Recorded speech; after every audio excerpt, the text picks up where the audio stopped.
அஸ்ஸலாமு அலைக்கும் வரஹ்மத்துல்லாஹி வபரகாத்துஹு. அல்ஹம்துலில்லா, இறைவனுடைய அருளால் இறைவனுடைய இந்த குர்ஆனை தொடர்ந்து நம்ம ஓதிட்டு வரோம். அதில் 10வது அத்தியாயமான சூரா யூனுஸ் அப்படிங்கிற அந்த அத்தியாயத்தை நம்ம ஓதி வரோம். அதில் 50 வசனங்கள் வரைக்கும் நம்ம ஓதி முடிச்சிருந்தோம்.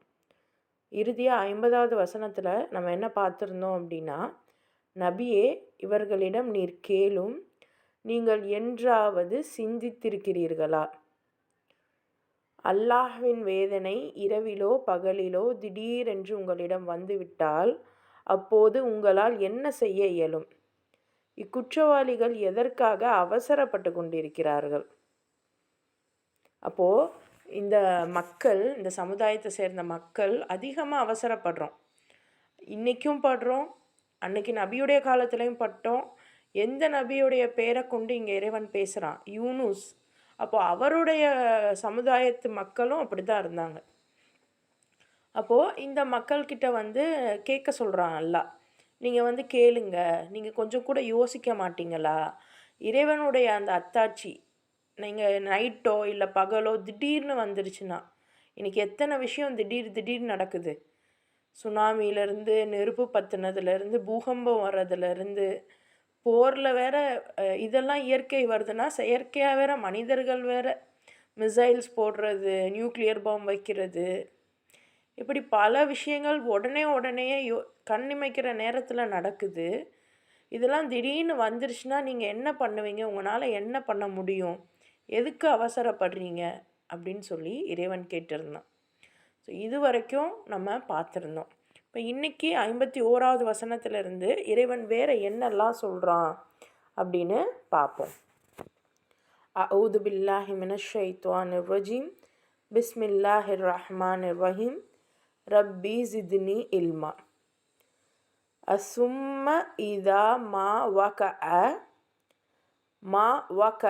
அப்படின்னா நிகழ்ந்தால், ஆமன்தும் பிஹில் ஆன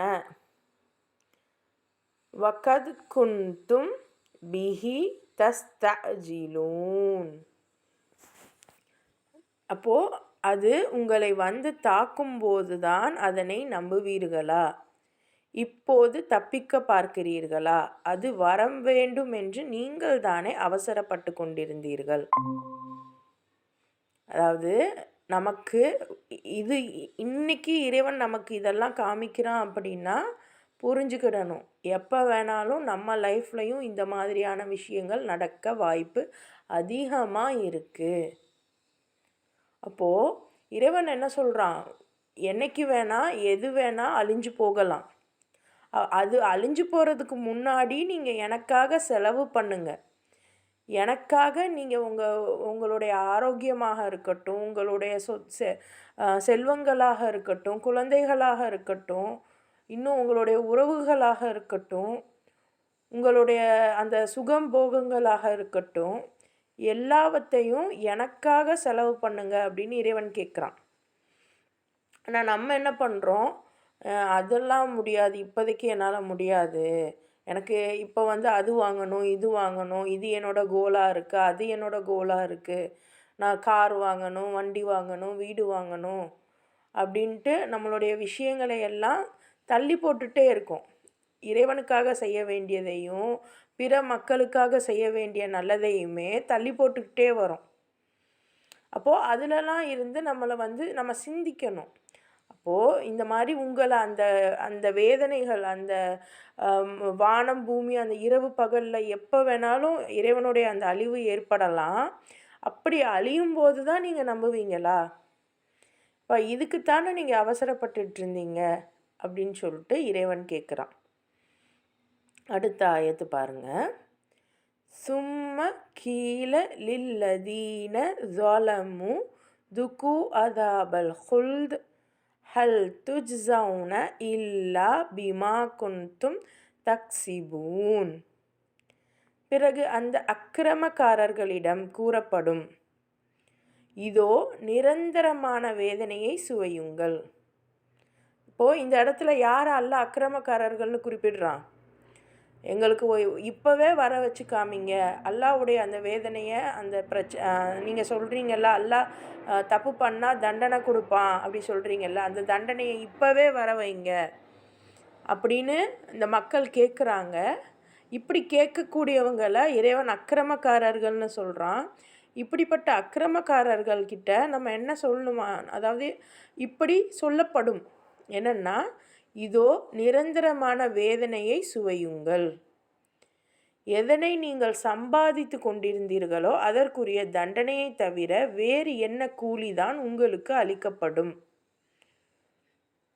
அப்போது அந்த மாதிரியான அக்கிரமக்காரர்களுக்கு என்ன இறைவன் பதில் தர்றதுக்கு ரெடியாக இருக்கான்? இங்கேயும் வேதனை கண்ணு முன்னாடி. இன்னைக்கு இந்த லாஸ் ஏஞ்சல்ஸில் கண்ணு முன்னாடி அவங்களோட எல்லாமே இழந்துட்டாங்க. அதே மாதிரி தான் காசாலையும் இழந்தாங்க. இப்போ 2 பேருக்கும் இழப்பு ஒன்று தான். ஆனால் இறைவன்கிட்ட போய் நிற்கும்போது யார் எதுக்காக இழந்தாங்கன்னு ஒரு விஷயம் இருக்குல்ல.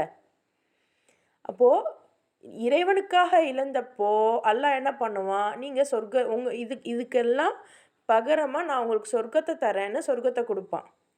ஆனால் அல்லாஹ்க்காக இல்லாமல் மற்றவங்களையும் அழித்து தானும் அழிஞ்சு போனவங்களுக்கு இறைவன் என்ன பண்ணுவான், இந்த உங்களுக்கான நிரந்தரமான வேதனையை சுவையுங்கள். இதுதான் நீங்கள் உலகத்தில் இம்மையில் சம்பாதிச்சதற்கான கூலி அப்படின்னு சொல்லிட்டு இறைவன் தர்றதுக்கு ரெடியாக இருக்கான். அப்போது இதே தான் நமக்கும் நடக்க போகுது. நம்ம அடுத்த நாடுகளை பார்க்கணுன்னு அவசியமே இல்லை. நம்ம வாழ்க்கையில் என்ன நடக்குது, நானும் இருக்கேன், இன்னொருத்தவங்களும் இருக்காங்க. இப்போ இந்த 2 பேரில் ஃபார் எக்ஸாம்பிள் ஃபாத்திமா ஒருத்தவங்க இருக்காங்க, இன்னொருத்தவங்க ஆயிஷா இருக்காங்கன்னு வைங்க. இப்போ ஃபாத்திமா ஆயிஷா 2 பேரில் யார் சரியான முறையில் இருக்காங்க, யார் இறைவனுக்கு மாறான முறையில் இருக்காங்கன்னு எப்படி தெரியும்? ஏன்னா 2 பேருமே முஸ்லீம் பெயரில் தான் இருக்காங்க. அப்போது அவங்களுடைய செயல்கள் சிலர் ஒருத்தர் என்ன பண்ணுவாங்க, இறைவனுக்காகவே அவங்களுடைய சொத்தையெல்லாம் விற்றுட்டே இருப்பாங்க. அவங்களுடைய எல்லாத்தையுமே கொடுத்து இறைவனுக்கான வேலையில் கொடுப்பாங்க, சும்மா இல்லை. அதாவது என்னைய எல்லாரும் பாராட்டணும், கொல்லணும், அதுக்காக கொடுக்க மாட்டாங்க. அவங்க கொடுக்குறதே தெரியாது, அந்தளவுக்கு இறைவனுக்கான வேலையில் அவங்க இருப்பாங்க. இன்னும் ஒருத்தவங்க எப்படி இருப்பாங்க அப்படின்னா, எல்லா சொத்தையும் வாங்கிக்கிட்டு இருப்பாங்க. வீடு வாங்குவாங்க, வாசல் வாங்குவாங்க, தோட்டம் துறவு, காரு, பங்களா, எவ்வளோ சம்பாத்தியம் கிடைக்குதோ அது எல்லாத்துக்கும் வாங்கி குமிச்சிட்டே இருப்பாங்களே ஒழிய ஒன்றுமே இழக்க மாட்டாங்க. ஒரு நல்ல ஃபுட்டு கூட நம்ம சாப்பிட்றோமோ இல்லையோ வீட்டில் இருக்கிறவங்களுக்கு கொடுக்கணும், அது கூட கொடுக்கறதில்ல. அதுவும் ரொம்ப முக்கியம். ஏன்னா இன்றைக்கி சாப்பாடு எந்த அளவுக்கு ஒரு சைடு என்ன பண்ணுறாங்க, வகை வகையாக சமைக்கிறது. 10 ஃபுட்டு 15 ஃபுட்டு சமைச்சு 2 பேர் சாப்பிட்றது, இது ஒரு மாதிரி இருக்காங்க. இல்லைன்னா இதே முஸ்லீம்கள், நான் வேறு யாரையும் பற்றி பேசலை, முஸ்லீம்களாக இருக்கிறவங்களே நல்ல நல்ல பணம் இருக்குது, நல்ல காசு இருக்குது, எல்லாம் இருந்தும் வீட்டில் அவங்களுக்கு பிடிச்ச மாதிரி சமையல் செஞ்சு சாப்பிட்டுக்க மாட்றாங்க. கொஞ்ச நேரம் சமைச்சு சாப்பிட்றது தானே. ஸோ அதுக்கும் அந்தளவுக்கு கஞ்சத்தனத்துலேயும் இருக்காங்க, இன்னும் ரொம்ப இதாகவும் இருக்காங்க. இது 2மே தப்பு. இப்போ நடுநிலைமையாக நம்ம இருக்கணும்.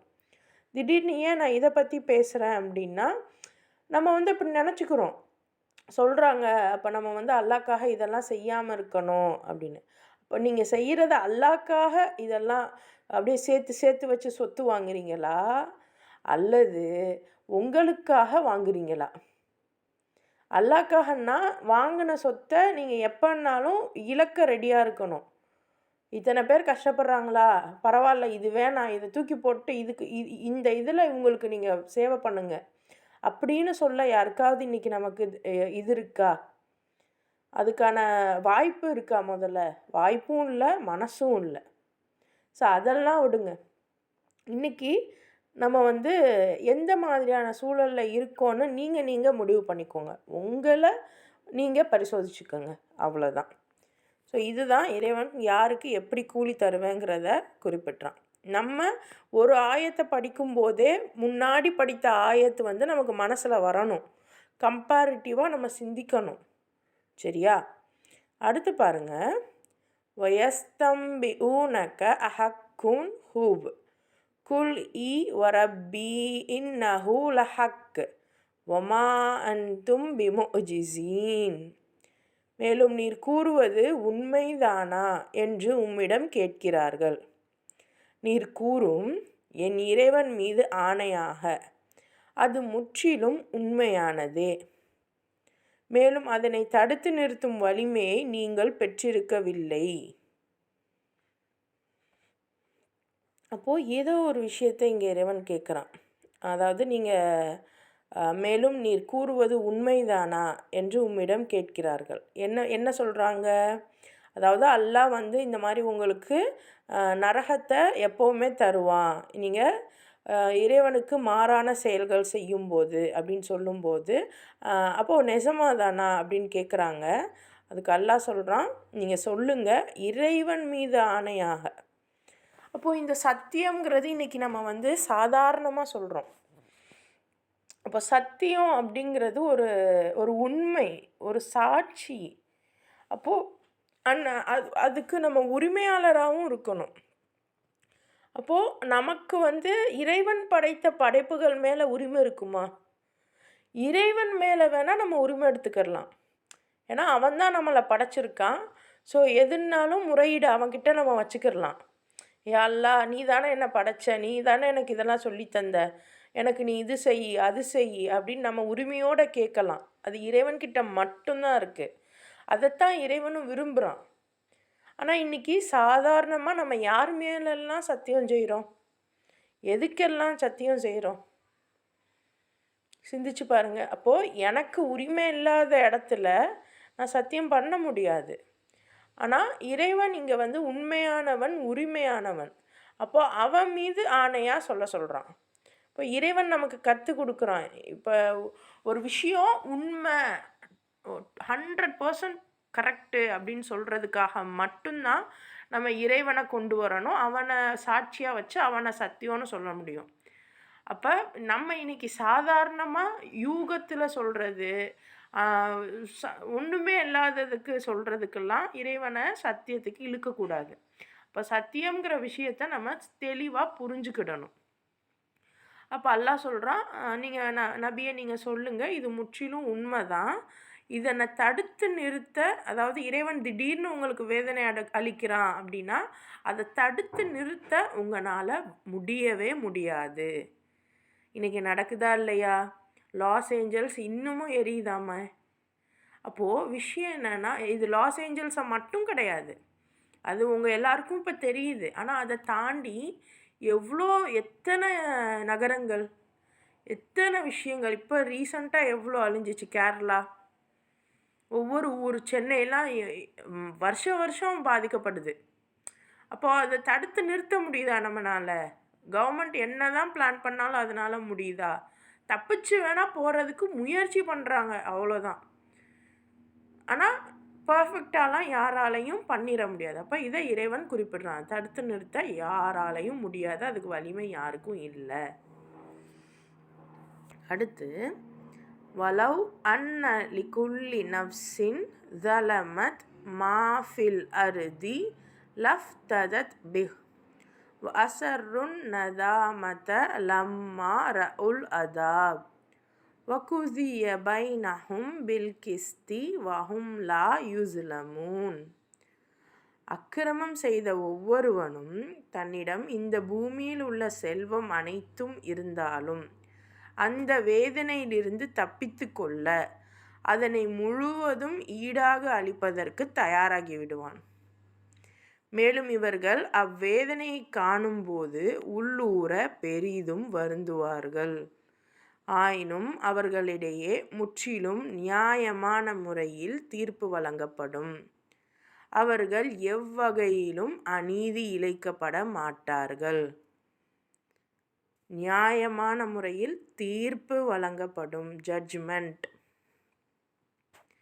அப்போது இன்றைக்கி நம்ம எதுவுமே கொடுக்க மனசு வர மாட்டேங்குதுல்ல. நம்மக்கிட்ட நம்ம இப்போ ஒரு இதுக்கு போய் நம்ம இதை செலவு பண்ணணுமா? இதுக்கு கொடுக்கறதுக்கு அந்த காசை வச்சு நம்ம வேற வாங்கணும், வேற செய்யணும் அப்படின்னு எந்த ஒரு இதுவுமே நமக்கு கொடுக்க மனசு வர மாட்டேங்குதுல்ல யாருக்குமே. ஆனால் ஒரு ஒரு கட்டத்தில் எல்லாமே அழியுது, எதுவுமே இல்லை, மிஞ்சம் இருக்காது அப்படின்னு வரும்போது ஒரு அவசரத்துக்கு இப்போ இப்போ இன்னைக்கு ஒரு உதவி இறைவனுக்காக ஒரு ஒரு உதவி வேணும் அப்படின்னு வந்து கேட்டால் நம்மளுடைய செயினையோ வளைவையவோ நம்ம கொடுப்போமா? தங்க விஷயம் இதை ஏதாவது கொடுப்போமா? இல்லை ஒரு 1000 ரூபாய் 2000 ரூபாவாவது கொடுப்போமா? மாட்டோம். ஆனால் ஒரு ஒரு டிசாஸ்டர் வந்ததுக்கப்புறம் ஒரு பிரளயம் ஒரு ஏதாவது ஒரு என்ன சொல்கிறது, இயற்கை சீற்றம், இயற்கை அழிவு வந்ததுக்கப்புறம் நம்ம வந்து ஒரு சாதாரண பால் பாக்கெட்டு 10 ரூபா 50 ரூபாவா 50 ரூபா பால் பாக்கெட்டு 500 ரூபாய்க்கு விற்றா கூட நம்ம வாங்குவோமா இல்லையா? அது அப்போது இந்த மாதிரி ஒரு பிரச்சனைன்னு வந்ததுக்கப்புறம் அது அழிவுன்னு வரும்போது இருக்கிற எல்லாத்தையும் கூட விற்று எல்லாத்தையும் கூட இழந்து அவன் சர்வை பண்ணிக்க நினப்பான். ஆனால் நீங்கள் எவ்வளோ கொடுத்தாலும் அப்போ அந்த வேதனையிலேருந்து உங்களை மீட்க முடியாது. அப்போது அந்த டைமில் உள்ளுக்குள்ளே பெரிதும் வருந்துவாங்க. ஆனாலும் அவங்களிடையே முற்றிலும் நியாயமான முறையில் தீர்ப்பு வழங்கப்படும். அவர்கள் எவ்வகையிலும் அநீதி இழைக்கப்பட மாட்டார்கள். இந்த விஷயம் எனக்கு இந்த ஆயத்தை நான் பார்க்கும்போது ஒரு சின்ன ஹதீஸ் நமக்கு சின்ன வயசுலேருந்து கேள்விப்படுறோம். என்னென்னா நபி ஸல்லல்லாஹு அலைஹி வஸல்லம் வந்து ஏதோ ஒரு பயானோ அல்லது ஏதோ ஒரு விஷயமோ பேசும்போது பெண்கள் எல்லாம் அழுதுட்டே அவங்களுடைய நகைகளெல்லாம் கழட்டி கொடுத்தாங்களாம். அப்போ விஷயம் அன்னைக்கு எனக்கு புரியலை. அது நான் ரொம்ப சின்ன வயசில் யாரோ ஒரு ஹதீஸ் யாரோ ஒரு பயான் சொன்னதை கேட்டேன். ஆனால் இப்போ எனக்கு அது எப்படி தோணுதுன்னா, இந்த ஆயத்து ஒருவேளை அந்த பெண்கள் கேட்டிருந்தா கண்டிப்பாக நபி ஸல்லல்லாஹு அலைஹி வஸல்லமுக்கு உதவி பண்ணியிருப்பாங்க. நபி ஸல்லல்லாஹு அலைஹி வஸல்லமுக்கு அல்லாஹ் கிட்ட வந்து துவா கேட்க சொல்லலை. ஏன்னா நீங்கள் கேட்குற துவானால் நபி ஸல்லல்லாஹு அலைஹி வஸல்லமுக்கு எந்த பிரயோஜனமும் இல்லை. சஹாபாக்கள் துவா கேட்கலை, அதை நம்ம புரிஞ்சுக்கிறணும். உதவி நன்றி அப்படிங்கிறது துவா கேட்குறது இல்லை. அதை தாண்டி என்னன்னா நபி ஸல்லல்லாஹு அலைஹி வஸல்லம் ஒரு வேலையில் இருக்காங்க. அல்லாஹ்க்காக நான் வந்து இந்த இந்த பூமி நேரான வழியில் ஒரு சமநிலையில் இருக்கணும், அல்லாஹ்வுடைய வார்த்தைகள் இங்கே மேலோங்கணும், அதுக்காக நான் பாடுபட போகிறேன். என் கூட இன்னும் சிலரும் பாடுபட போகிறாங்க. அப்போ இவங்களுக்கு தேவையான பொருட்கள் நான் வாங்கணும். அப்போ ஒரு ஒரு யோசிச்சு பாருங்கள், ஒரு யுத்தத்துக்கு போகிறாங்க. அப்போ அவங்களுக்கு என்ன தேவை? நம்மளோட துவா தேவையா அல்லது நம்மளுடைய பொருளாதார உதவி தேவையா? அப்போது இதுதான் விஷயம்.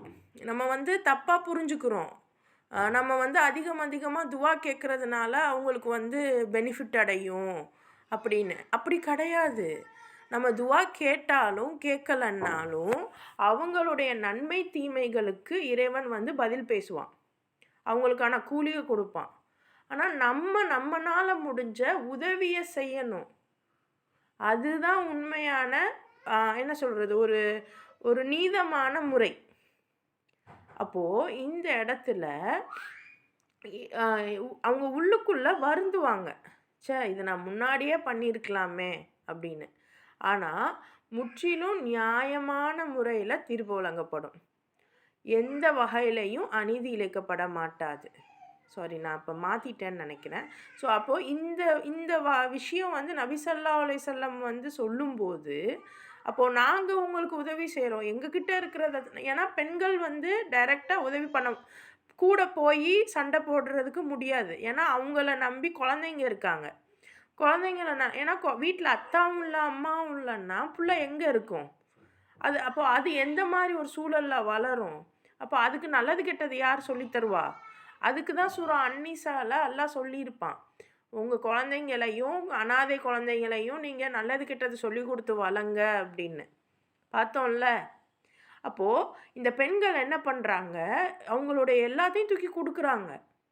இந்த மாதிரியான விஷயம் நம்ம பண்ணுவோமா? நம்ம பண்ணுறதுக்கு ரெடியாக இருக்கோமா? இந்த மாதிரி ஏதாவது உதவி செய்ய, இது நன்றி கடன் செய்ய ரெடியாக இருக்கோமா? சிந்திச்சு பாருங்க.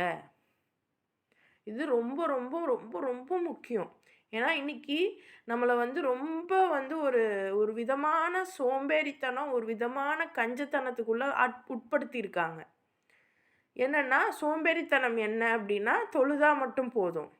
அப்போ அந்த தொழுகைங்கிறது வீட்டுக்குள்ளே நம்ம இருந்து எனக்கு மட்டும் நலவு தரக்கூடிய ஒரு தொழுகை.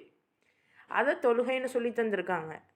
ஆனால் உண்மையான தொழுகை எனக்கும் நல்லது தரணும், பிறருக்கும் நல்லது தரணும். அதுதான் உண்மையான தொழுகை. அப்போ அது என்னுடைய தொழில் தான் தொழுகைங்கிறத நமக்கு சொல்லி தரலை. அதை நம்ம இனிமே நம்ம மைண்டை மாற்றணும். அப்போ தொழில் தான் அப்படி. இப்போ இவங்க தொழிலை சொல்லிட்டாங்க, அப்போ நான் ஏதாவது ஒரு பிஸ்னஸ் பண்ணணும், நான் ஏதாவது ஒரு வேலைக்கு போகணும் அப்படின்னு எடுத்தோன்னே போயிடக்கூடாது. ஏன்னா இன்றைக்கி சூழல் ரொம்ப மோசமாக இருக்குது. பட் மனசில் நியத்து வச்சிங்கன்னா எப்படியும் ஏதாவது ஒரு வழியில் இறைவன் உங்களுடைய அந்த வேலையை மற்றவங்களுக்கு பயனுள்ளதாக ஆக்குவான். அப்போ அதுக்கு நீங்கள் உங்கள் நியத்தை நீங்கள் வைங்க போதும். அதை கண்டிப்பாக அல்லாஹ் அதை ஆக்குவான். இன்றைக்கே நீங்கள் வேலைக்கு போகணுன்னு இல்லை, இறைவன் பாதுகாப்பானாக. ஏன்னா இன்றைக்கி ரொம்ப கொடுமையான ஒரு சூழலில் தான் நம்ம இருக்கோம். ஓகேவா? ரைட். அப்போ தொழுகை, அதே மாதிரி ஜக்காத்து, இந்த உதவி நன்றிங்கிறதுக்கு ஜக்காத்து கூட விடுங்க, அந்த நன்றிங்கிறதுக்கு நம்ம வாயளவில் சொல்கிறது தான் நன்றின்னு சொல்லி கொடுத்துட்டாங்க. இறைவன் பாதுகாப்பானாக. நான் இந்த கேள்வியை நாங்கள் கேட்டிருந்தோம். ட்ரைனிங்கில் இருந்தவங்களே சரியாக பதில் சொல்லலை. நான் முடிச்சுட்டு வரேன், ட்ரைனிங்கில் இருந்தவங்களுக்கு நான் வரேன். ஸோ விஷயம் என்ன அப்படின்னா, அந்த நன்றி, அந்த நபி ஸல்லல்லாஹு அலைஹி வஸல்லம் உடைய வேலைக்காக உதவி செஞ்சாங்க பார்த்தீங்களா? இந்த ஆயத்தை பார்த்தோன்னே மேபி அவங்க பயந்து போய் கொடுத்துருக்கலாம், அதுக்கு முன்னாடியும் கொடுத்துருக்கலாம். ஆனால் இந்த வசனம் இன்னும் அவங்கள உலுக்கியிருக்கும் அப்படின்னு எனக்கு தோணுது. அவ்வளோதான். இதுதான் உண்மையில் நடந்துச்சா என்னன்னா எனக்கு தெரியாது. ஸோ விஷயம் இதுதான். ஆனால் நமக்கு என்ன சொல்லி தருவாங்கன்னா, பெண்கள் அதிகமாக நரகத்தில் இருந்ததை நபி பார்த்ததாக சொன்னாங்க. அப்போ தான் பெண்கள் உடனே இதை கொடுத்துட்டாங்க அப்படிங்கிற மாதிரி கூட ஹதீஸுகள் சொல்லப்படுது. பட் எது உண்மைன்னு எனக்கு தெரியாது. பட் இந்த ஆயத்தை பார்க்கும்போது எனக்கு இப்போ தோணுது, அது ஒருவேளை இந்த ஆயத்தை கேட்டிருந்தா அந்த பெண்கள் கொடுத்துருப்பாங்களோ அப்படின்னு. ஏன்னா இப்போ நமக்கும் இது வரைக்கும் இந்த எனக்கு சூரா தௌபால இருந்துமே இது வரைக்கும் நம்ம சேர்த்து வைக்கணும், நமக்குன்னு ஒரு விஷயம் இருக்கணும் அப்படின்லாம் ஆசை இருந்துச்சு. ஆனால் சூரா தௌபா அப்படியே உலுக்கிருச்சு. என்னத்தை நல்ல வேளை நம்மக்கிட்ட ஒன்றும் இல்லை, இருந்திருந்தா நான் எப்படி அதை செலவு பண்ணுவேன்? எனக்கு செலவு பண்ண தெரியலையே, நான் அதை செலவு பண்ணுவேன்? இறைவனுக்கு எப்படி பதில் சொல்லுவேன்? அப்படி எனக்கு தோண ஆரம்பிச்சிருச்சு. இறைவன் பாதுகாப்பானாக. ஸோ செலவு விஷயத்தில் கவனமாக இருக்கணும். ஓகேவா? ரைட். அடுத்த ஆயத்து பாருங்கள். அலா இன்ன லில்லாஹி மாஃபிஸ் சமாவாத்தி வல் அர்து அலா இன்ன வஅதல்லாஹி ஹக்கும் வலாகின்ன அக்ஸரஹும் லா யஅலமூன். தெரிந்து கொள்ளுங்கள், வானங்கள் மற்றும் பூமியில் உள்ள அனைத்து பொருள்களும் அல்லாஹுவுக்கே உரியனவாகும். தெரிந்து கொள்ளுங்கள், திண்ணமாக அல்லாஹ்வின் வாக்குறுதி உண்மையானது, ஆயினும் அவர்களில் பெரும்பாலோர் அறியாமல் இருக்கின்றனர். அப்போது தெரிஞ்சுக்கோங்க, அல்லாஹ் சொல்கிறான், தெரிஞ்சுக்கோங்க, வானம் பூமியில் உள்ள எல்லா பொருள்களும் அல்லாஹ்க்கு தான் உரியது. ஒரு நிமிஷம்.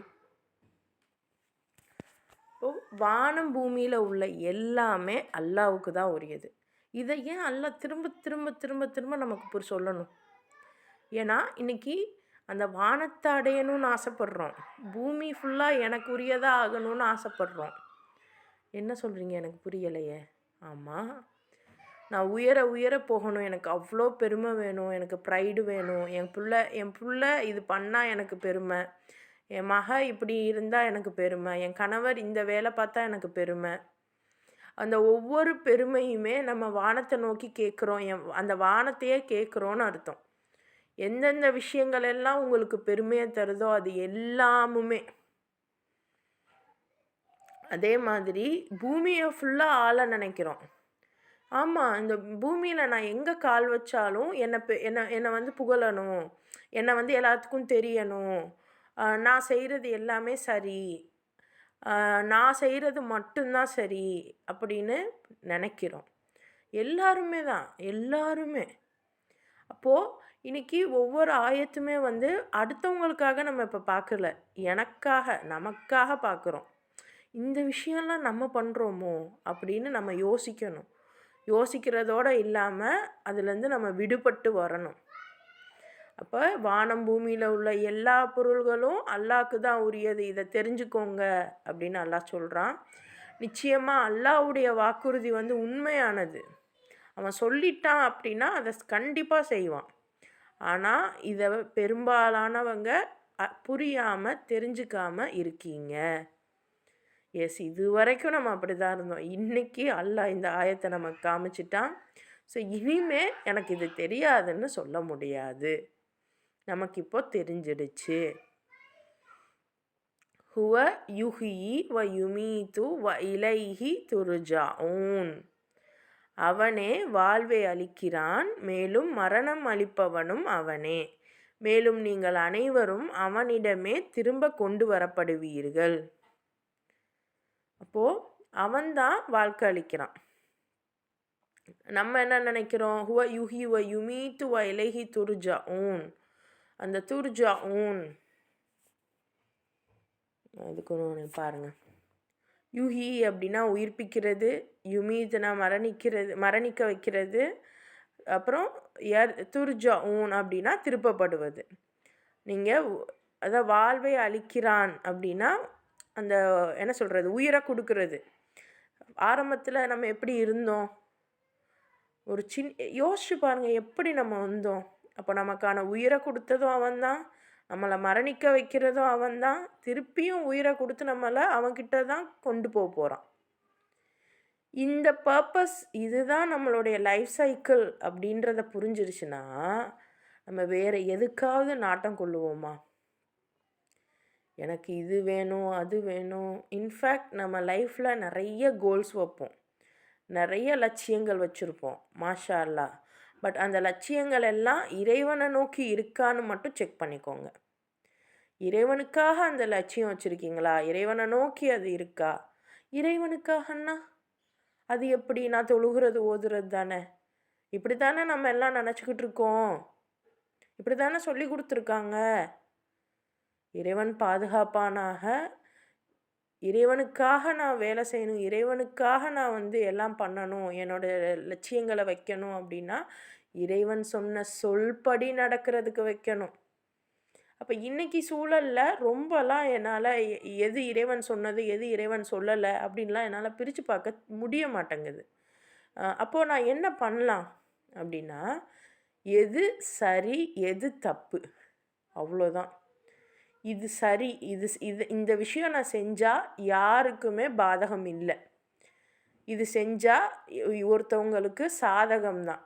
அந்த விஷயம் செய்கிறதுனால எனக்கும் பாதகம் இருக்கக்கூடாது, அடுத்தவங்களுக்கும் பாதகம் இருக்கக்கூடாது, ஆனால் இதனால் மற்றவங்களுக்கு நன்மை கிடைக்கணும்.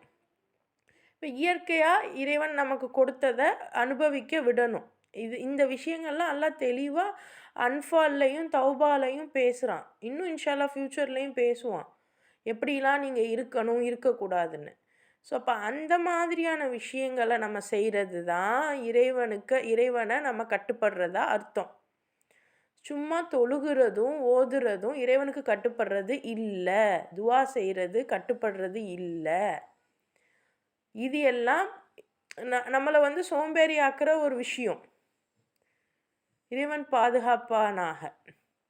அப்போது நான் தொழுதா ஓதுனா துவா செஞ்சால் என்னுடைய மனசு நேர்படும். அந்த மனசு நேராக இருந்தால் மட்டும்தான் அடுத்ததை நான் என்னால் செய்ய முடியும். நான் பல்லு விளக்கிட்டேன் குளிச்சிட்டேன்னு சொல்லிட்டு திருப்பி நான் பெட்லேயே படுத்து தூங்குனா அது எவ்வளோ அபத்தமோ அந்த மாதிரி இருக்கும். இன்றைக்கி நான் தொழுதுட்டேன் ஓதுட்டேன் என்னோடய கடமை முடிஞ்சிருச்சுன்னு சொல்லிட்டு இருக்கிறது. இப்போ அதை தாண்டி ஒரு நல்ல விஷயம் நல்ல செயல் செய்கிறதுங்கிறது எவ்வளோ முக்கியங்கிறத புரிஞ்சுக்கோங்க. அப்போ அவன்தான் நம்மளை உயிர் கொடுக்குறான், மரணிக்க வைக்கிறான், திருப்பியும் உயிர் கொடுத்து அவன்கிட்டயே கொண்டு வர கூட்டிகிட்டு போகிறான். அதாவது இறைவனையே நம்ம திரும்பி போய் சந்திக்க இருக்கிறோம். ரைட். அடுத்து பாருங்க, யா யுஹன்னாசு. ரைட், அல்லாஹ் கூப்பிட்டுட்டான், மனிதர்களே. கஜாஅத்துக்கும் மௌஇதத்தும் மிர் ரப்பிக்கும் வஷிஃபாஉன் லிமா ஃபிஸ் சுதூர் வஹுதம் வரஹ்மத்துல் லில் முஃமினீன். மனிதர்களே, உங்கள் இறைவனிடமிருந்து ஓர் அறிவுரை உங்களிடம் திண்ணமாக வந்திருக்கிறது.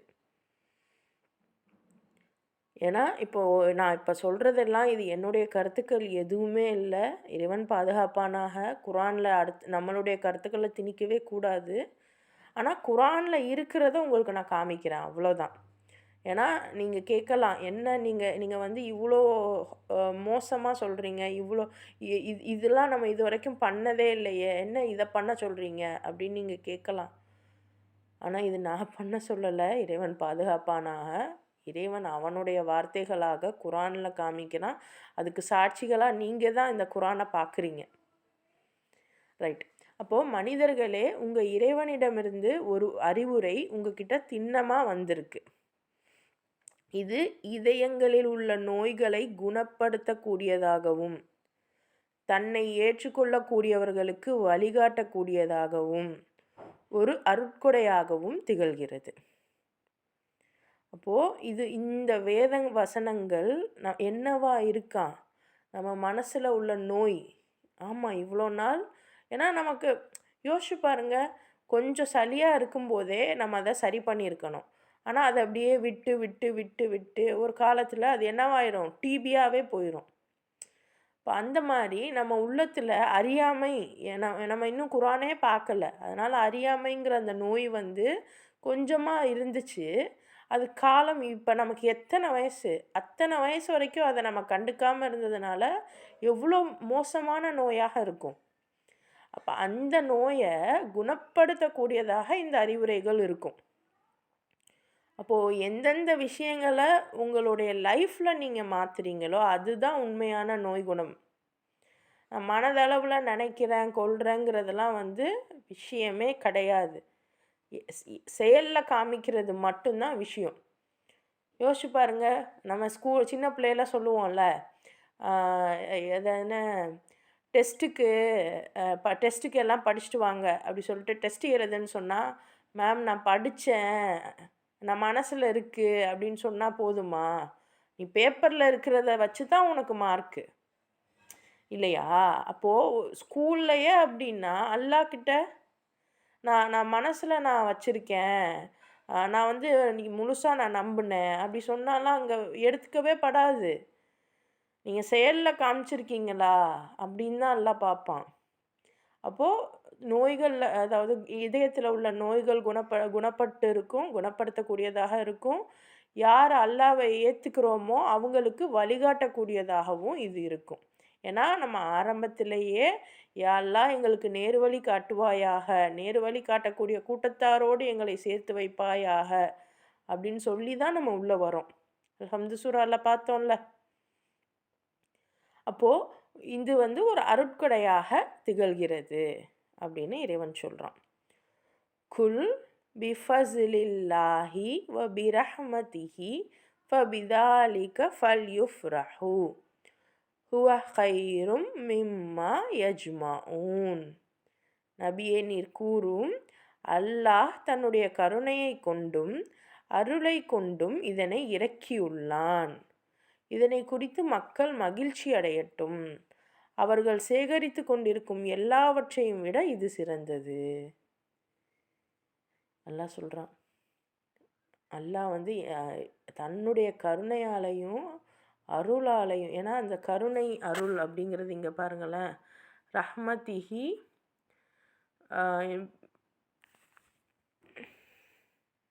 ஃபஸ்லிஹி, இங்கே பாருங்கள், ஃபஸ்ல் அப்படின்னா அருள், ரஹ்மதிஹ் அப்படின்னா கருணை. அந்த ரஹ்மான், அல்லாஹ்வுடைய அந்த ரஹ்மான் அப்படிங்கிறது வந்து எவ்வளோ ஒரு இது. அவனுடைய அந்த கருணை, அவன் நம்ம மேல என்ன சொல்றது? ஆ கருணை உங்களுக்கு புரியும். அந்த அளவுக்கு அவன் வந்து நம்ம நல்வழி பெறணும் அப்படின்ட்டு அவ்வளோ ஆசையா அவன் தரான். அப்போ இது வந்து அல்லாஹ் உங்களுக்கு குடுக்கக்கூடிய ஒரு அருட்கொடை. ஒரு பொக்கிஷம். அப்ப இந்த பொக்கிஷமா இத உங்களுக்கு குடுத்துருக்கான். இந்த ஆயத்துகள், இந்த வேதம் உங்களுக்கு கிடைச்சத நெனச்சு சந்தோஷப்படுங்க. இந்த உலகத்துல நீங்க எதையெல்லாம் சேர்க்கிறீங்களோ, அது எல்லாத்தையும் விட இது சிறந்தது. நம்ம வந்து 10 பவுன் நகை தான் இருக்குன்னு இன்னும் ஒரு 10 பவுன் சேர்க்குறோம். வாடகை வீட்ல தான் இருக்கோம்ன்னு சொல்லிட்டு ஒரு சொந்த வீடு வாங்க ரெடியா இருக்கோம்.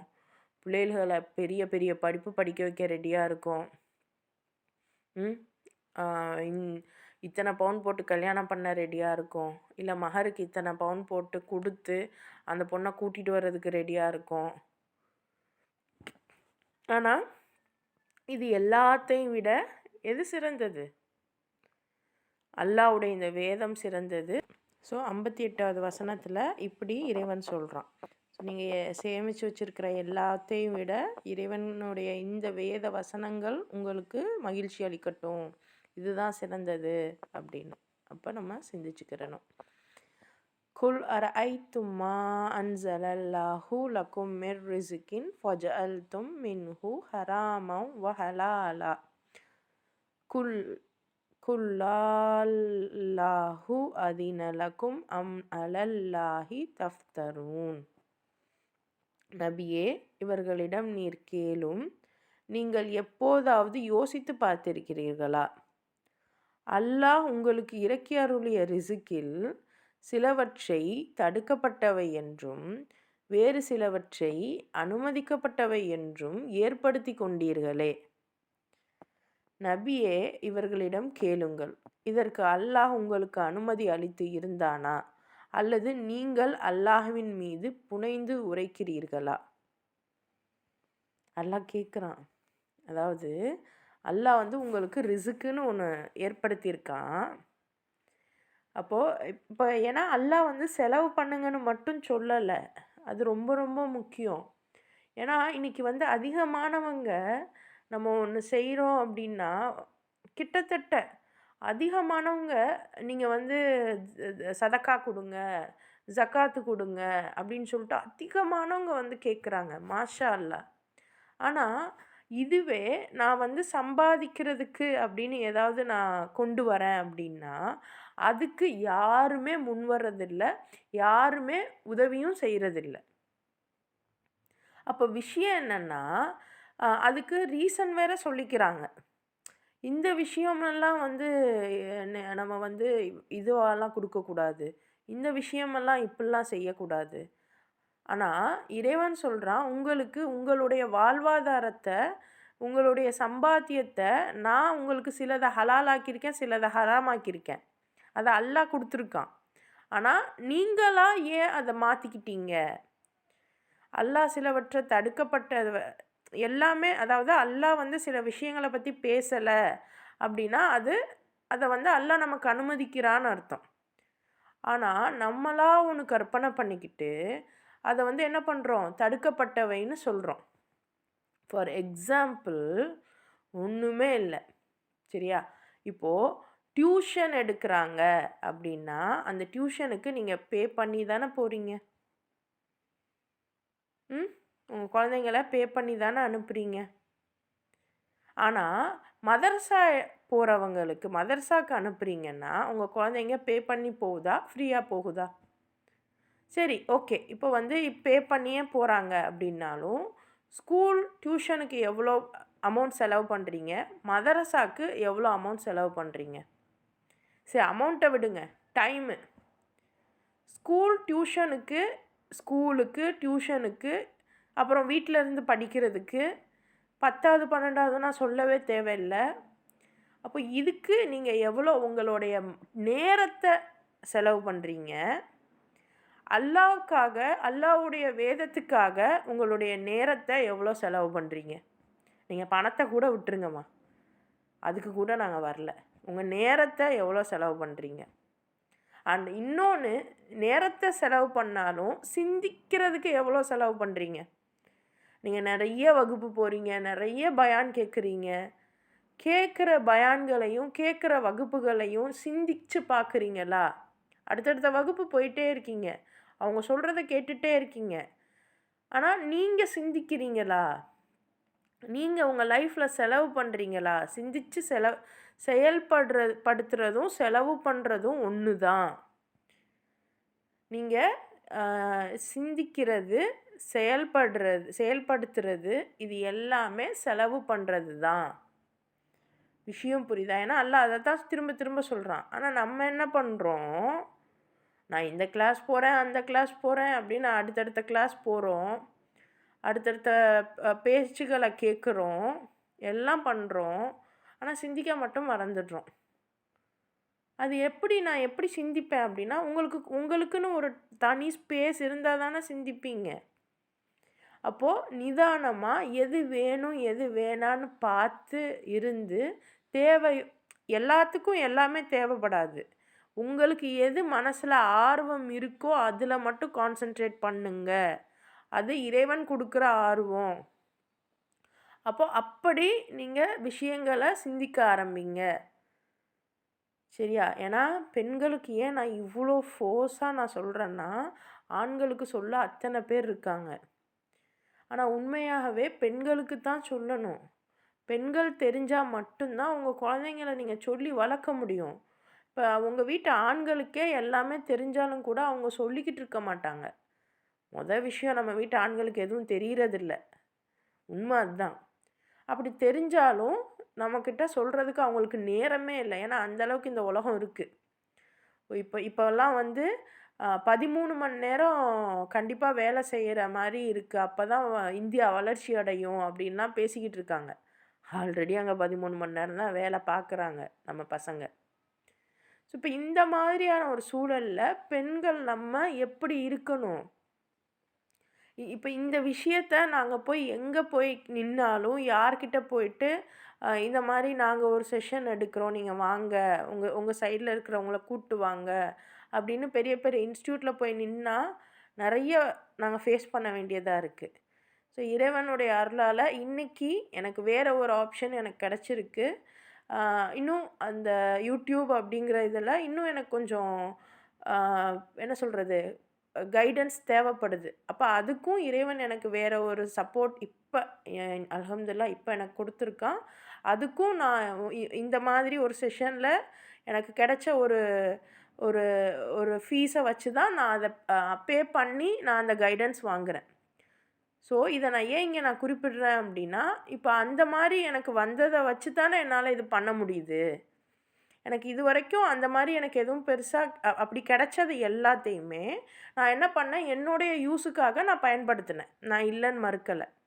ஆனால் இன்றைக்கி எனக்கு அது கிடைச்சதை நான் இறைவனுக்காக பயன்படுத்தும் போது அது எனக்கு நல்லா இருக்குது. அல்ஹம்துலில்லாஹ். அந்த ஒரு விஷயம் எனக்கு சூரா தௌபாக்கு அப்புறம் எனக்கு எனக்கு எனக்கு என்னால் முடியல. இதுக்கு முன்னாடியுமே எனக்கு அந்த அளவுக்கு ரொம்ப பெரிய வருமானம்லாம் இல்லை. பட் அல்ஹம்துலில்லாஹ் இறைவன் எனக்கு கொஞ்சம் கொடுத்தான். அது எல்லாம் என்னோடய பர்சனல் யூஸுக்கு தான் நான் செலவு பண்ணேன், நான் மறுக்கலை. என்னோடய பர்சனல் யூஸ்னால் நான் வெவ்வேறு படித்தேன். ஸோ அதுக்காக கொஞ்சம் செலவு பண்ணேன். அப்புறம் நான் சில என்னோடய பர்சனல் யூஸ் செலவு பண்ணேன்னு வைங்களேன்.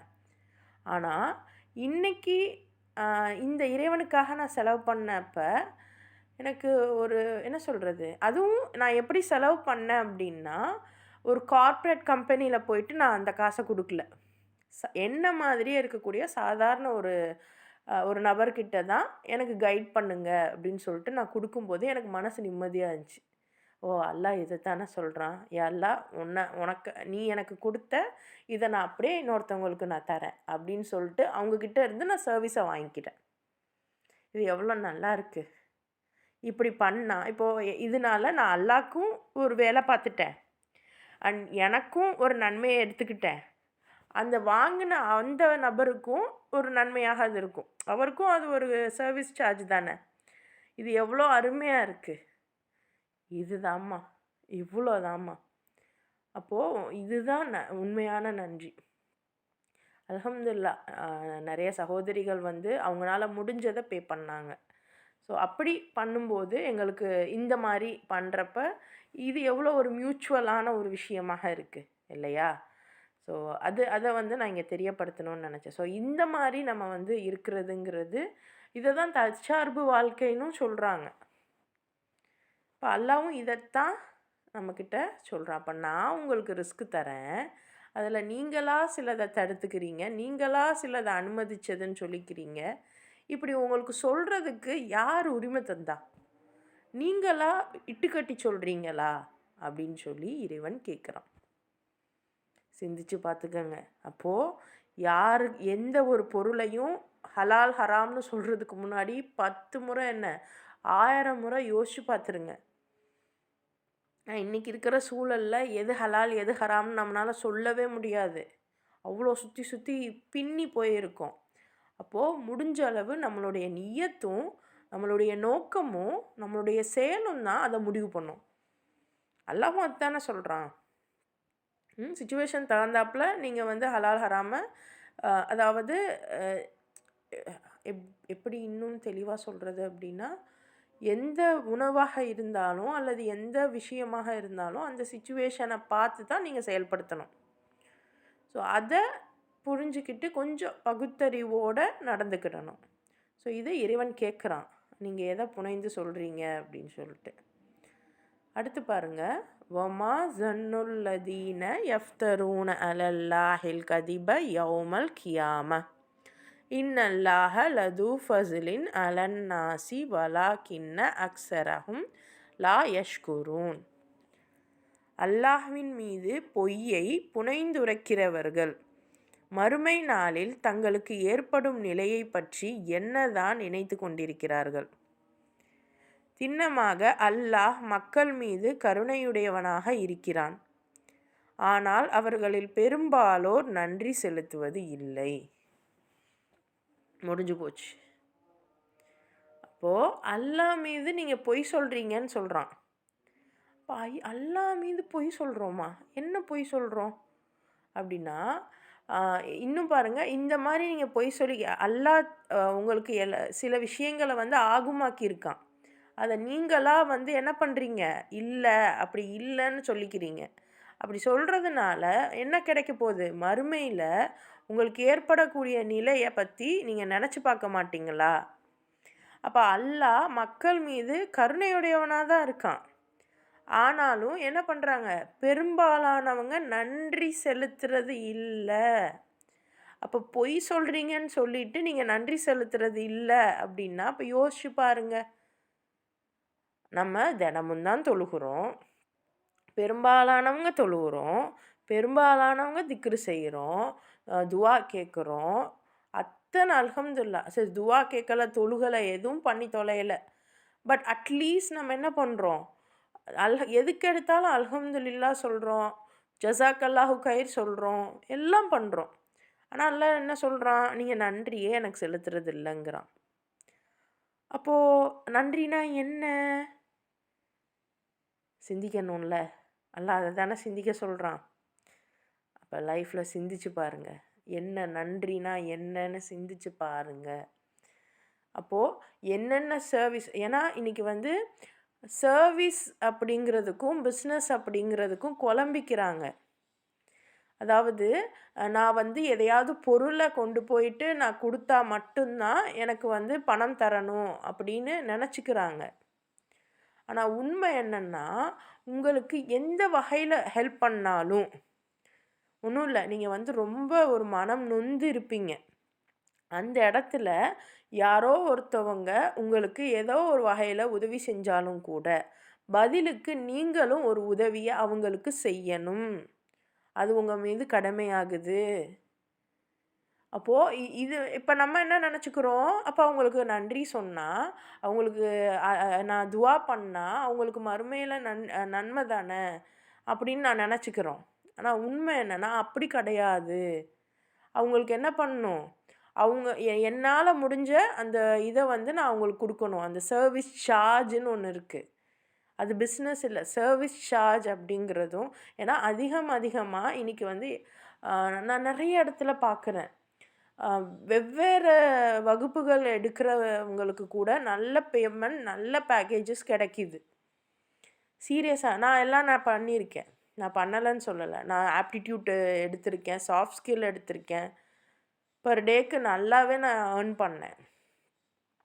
ஆனால் இஸ்லாமிய விஷயம் நான் சொல்லும்போது எனக்கு அங்கே எங்கேயுமே வாய்ப்பே கிடைக்கல. நம்மளுடைய இன்ஸ்டியூட்ஸே, நம்மளுடைய முஸ்லீம் இன்ஸ்டியூட்ஸே என்ன பண்ணுறாங்க, எதுவாக இருந்தாலும் என்ன சொல்கிறது, அந்த ஒரு ஒரு ஒரு சர்வீஸ் சார்ஜுன்னு வைக்கும்போது நம்மளை அனுமதிக்கிறதில்ல. ஸோ அப்போ இந்த மாதிரியான விஷயங்கள்லாம் கொஞ்சம் சிந்திங்க, கொஞ்சம் சிந்திங்க. அல்லாஹ் சொல்கிறான், பெரும்பாலானவங்க நன்றி செலுத்தலை எனக்கு அப்படிங்கிறான். அப்போ அல்லாஹ்க்கு நான் என்ன செஞ்சிட முடியும்? அல்லாஹ் நம்மக்கிட்ட என்ன எதிர்பார்ப்பான்? நான் எனக்கு உதவி செஞ்சவங்களுக்கு மறுபடி நான் திரும்ப உதவி செய்கிறேனா அப்படின்னு தான் பார்ப்பான். இதுதான் மியூச்சுவல் அண்டர்ஸ்டாண்டிங், மியூச்சுவல் ஹெல்ப்பு. இதுதான் அல்லாஹ்க்கும் நன்றி செலுத்துறது. சிந்திங்க, மனசில் வையுங்க. திரும்பவும் நாங்கள் நன்றியை பற்றி கேட்கும்போது தெளிவாக பதில் சொல்லணும். ஏன்னா நாங்கள் பர்சனலாகவும் உங்களுக்கு நாங்கள் கொடுத்துட்டே இருக்கோம் ட்ரைனிங். கொடுக்கும்போது இவ்வளோ எத்தனை 1.5 வருஷத்துக்கு மேலே நாங்கள் கொடுத்துட்டே வரோம். அப்போ 1.5 வருஷத்துக்கு மேலே நீங்கள் இருந்துட்டு ஒரு சின்ன விஷயம் நாங்கள் கேட்குறதுக்கு உங்களுக்கு தெரியலை, நீங்கள் எப்பவும் போல் நீங்கள் சொல்கிறீங்க அப்படின்னா எங்களுக்கு எவ்வளோ ஒரு மன வருத்தம் இருக்கும்.